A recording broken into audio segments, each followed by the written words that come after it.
కలియుగ ప్రత్యక్ష దైవం శ్రీ వెంకటేశ్వర స్వామి వారి లడ్డూ ప్రసాదం కల్తీ విషయంలో ప్రత్యేక సీట్ చేసిన దర్యాప్తులో స్వామివారి లడ్డూ ప్రసాదం కల్తీ జరిగినట్లు తేలడం బాధాకరమని గుడివాడలోని పలు దేవస్థానాల చైర్మన్ ఆవేదన వ్యక్తం చేశారు. గుడివాడ శ్రీ వెంకటేశ్వర స్వామి వారి దేవస్థానంలో మీడియాతో మాట్లాడుతూ తిరుమల తిరుపతి దేవస్థానం స్వామివారి లడ్డూ ప్రసాదంలో కల్తీ జరిగిందని సీట్ దర్యాప్తులో తేలినప్పటికీ వైసీపీ నాయకులు ఎదురుదాడి చేయడం దారుణమని, హిందూ దేవుళ్లపై నోటికొచ్చినట్టు మాట్లాడుతూ హిందువుల మనోభావాలను దెబ్బతీస్తున్న వైసీపీ నాయకులకు ప్రజలు మరింత బుద్ధి చెబుతారని దేవస్థాన కమిటీ చైర్మన్ అన్నారు. ఈ కార్యక్రమంలో లింగం చిట్టిబాబు, అంగడాల సతీష్, ట్రస్ట్ బోర్డు మెంబర్లు పాల్గొన్నారు.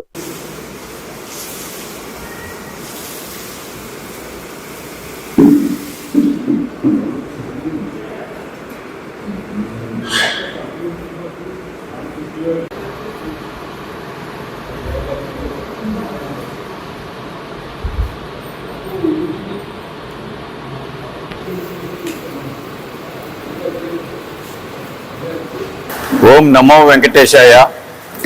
గుడివాడ పాటి మీద జగన్నాథపురంలో వేంచేసి ఉన్న రాజ్యలక్ష్మి ఆండాల్ సమేత శ్రీ వెంకటేశ్వర స్వామి వారి దేవస్థానంలో ఈ సమావేశం ఏర్పాటు చేయడం జరిగింది. గుడివాడలో ఉన్న దేవాలయం ట్రస్టీలందరూ దీంట్లో పాల్గొన్నారు.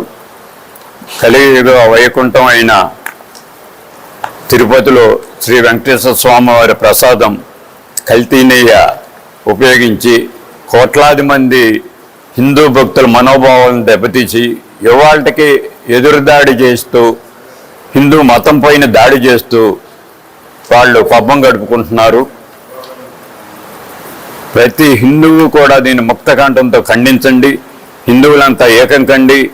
హిందూ దేవాలయాలపై జరిగే దారిని ఖండించండి అని అందరికీ ఒకసారి విజ్ఞప్తి. గుడివాడ నియోజకవర్గం వెంకటేశ్వర స్వామి దేవస్థానంలో కూటమి పార్టీల తరఫున హిందూ ధర్మంగా ఏదైతే నెయ్యి కల్తీ జరిగిందో గత ప్రభుత్వంలో అది సిట్టు దర్యాప్తులో నిగ్గు తేలటం సుప్రీంకోర్టులో మన గత 5 సంవత్సరాల పాలనలో హిందువుల మనోభావాలు దెబ్బతిని మన సంస్కృతికి సాంప్రదాయాలకు విరుద్ధంగా అనేకమైన ఘోరాలు ఆ తిరుమల కొండ మీద జరిగినాయి. గతంలో తీసుకుంటే మనం ఆ కలియుగ వెంకటేశ్వర స్వామిని 7 కొండలు 3 కొండలు అన్న మనుషులు ఏమైపోయారో మనం చూసాం. అంతేకాకుండా 5 సంవత్సరాలుగా మరి కల్తీ నెయ్యి కానీ పరకామణిలో కేసు కానీ ఇలాంటి చాలా సంఘటనలు జరిగినాయి. అది కాకుండా కూడా గత ప్రభుత్వంలో రామతీర్థంలో రాముడి విగ్రహాన్ని పగలగొట్టడం, అలాగే అమ్మవారి కనదుర్గం అమ్మవారి సింహాలు దొంగిలించడం, అంతేకాకుండా అంతర్వేదిలో రథాన్ని తగలబెట్టడం, ఇలాంటి ఎన్నో కోపాలలో చూసాం. హిందూ మతం మీద హిందూ మనోభావాలు దెబ్బతినే విధంగా దాడి చేయడం చూసాం.